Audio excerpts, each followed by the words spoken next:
Since I recently made a video praising and defending the original Crysis on PC, I thought I might as well check out Crysis Remastered for the Nintendo Switch and see what it's all about. So for those of you who don't know, Crysis Remastered was first announced back in April and was originally scheduled to release for PC, Xbox One, PS4, and the Switch on July 23rd. However, after Crytek got a ton of backlash over an underwhelming gameplay trailer late in June, they ended up delaying every version of the game but the Switch until later this year. As a result, this marks one of those strange occasions where the Switch version of the game beat every other one to the punch. So how is the Switch version of Crysis Remastered? Well, it's a very mixed bag. I'll start by saying that this is hands down one of the prettiest games the Switch has to offer, if not the prettiest. The colors are more vibrant than the original games, and the lighting is more harsh with darker shadows and indoor environments. The levels are also still as large, detailed, and destructible as ever, and the performance isn't half bad when you take into account the Switch's limited hardware. Crysis Remastered's gameplay, however, doesn't fare nearly as well. The problems start with the nanosuit itself, which has been dumbed down beyond belief, just like in the Xbox 360 and PS3 ports from way back in 2011. In the original PC version, you could freely switch between the suit's 4 modes at any given time, and each mode had a number of passive benefits in addition to its more obvious active ones. Speed mode not only lets you sprint really fast, for example, but it also passively increased your base movement speed even when crawling. Strength mode not only made you jump really high and throw objects really far, but it also stabilized your recoil. In Crysis Remastered, all these little nuances are nowhere to be found. Strength mode is now on by default and only ever makes a difference when jumping, throwing, or punching. There's no recoil stabilization whatsoever.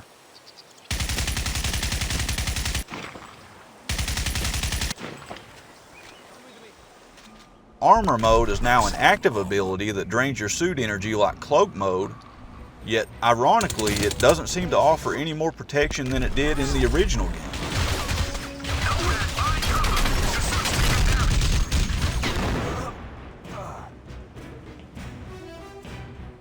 Perhaps most egregious is what they've done to speed mode. The only way to activate it now is by sprinting, and while that might seem okay at first, it doesn't take long to realize just how serious the gameplay ramifications really are. Since sprinting activates it, that also means that the only way to move faster than a snail's pace is to waste your suit energy. There's no way to sprint normally like you could in the original game, and the passive speed boost is completely gone. Cloak Mode hasn't been spared either. Although it lasts a little longer in the remaster, if you take even the slightest bit of damage now, your energy bottoms out and you're forced to uncloak, which is usually a death sentence if you're surrounded by enemies and can't quickly get behind cover.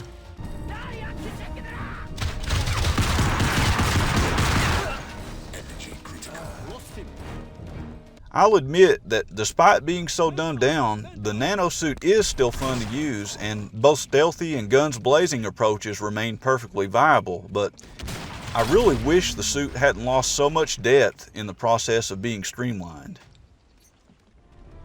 Something about the game's AI seems off as well. It's almost like they're more hyperactive and hyper-aware than they were before, standing still for shorter periods of time, spotting you from further away, and shooting almost instantly if you uncloak in front of them.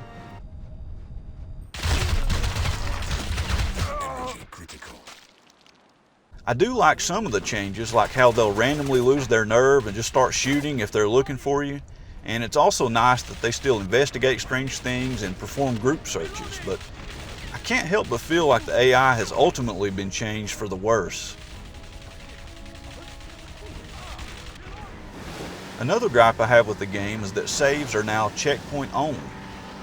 Although the checkpoints are somewhat generous, there are several sections in the game where if you die, you're looking at losing 10 or more minutes of progress, especially if you're taking a slow and stealthy approach, as I often like to do. There's also no way to ever go back to previous checkpoints or reload specific areas.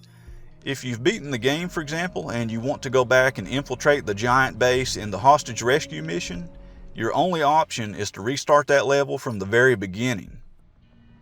If you were playing the original PC version, you could just load the correct save and be right there in no time flat. This is a killer when it comes to replay value and really makes me wish they'd at least implemented checkpoints in the mission select menu, if nothing else. I think that covers my biggest gripes with the gameplay, but there are a number of other things that bug me. You can't lean anymore. Gyro aiming is crippled by aim assist. Hitboxes are wonky in that headshots will sometimes register as body shots.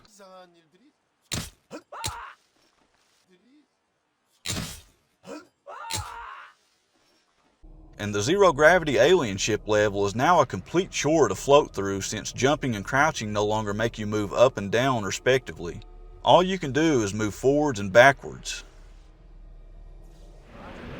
There's also the fact that the VTOL level is just straight up missing this time around. This is yet another callback to the mediocre 2011 PS3 and 360 port, and although that level was never very long or even noteworthy, it did add some nice gameplay variety prior to the final boss battle and was just a fun roller coaster ride as a reward for essentially reaching the end of the game.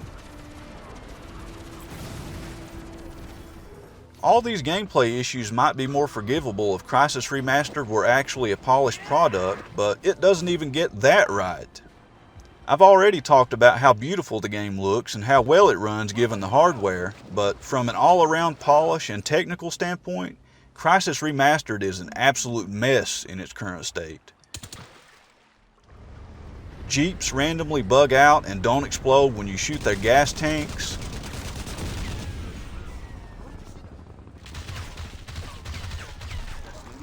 Lip syncing is downright broken.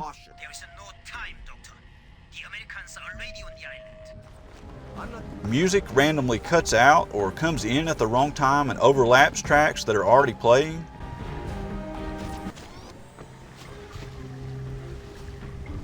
And worst of all, the game crashes constantly and at complete random.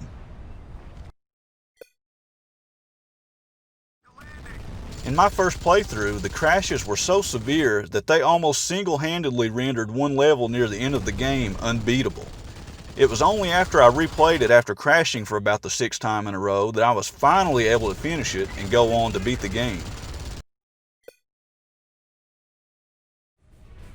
Your takeaway from all this might be that Crysis Remastered is a bad game, but I want to stress that it isn't. It's just a really bad, unpolished version of Crysis. And as crazy as it may sound, even that is still a far better experience than your average Call of Duty or Battlefield campaign. After all, the levels are still huge, you can still approach objectives in any way you like, and the AI is still fun as hell to terrorize. I definitely don't regret buying it, and it's awesome to own such a beautiful, technically advanced game on a system as small as the Switch. But it also has me seriously worried about the upcoming PC, Xbox, and PlayStation versions of the game. I'll say this, if Crysis Remastered releases in this state on PC, with no manual saving, audio glitches galore, and crashes to desktop all throughout the game, I am not going to be one happy camper. We absolutely deserve better than that, and I trust, or at least hope, that the delay results in a much more polished product than what we've gotten here on the Switch. Anyways, that's about it for me. If you've played Crysis Remastered on the Switch, let me know what you think about it and whether or not you've run into all the technical issues I have.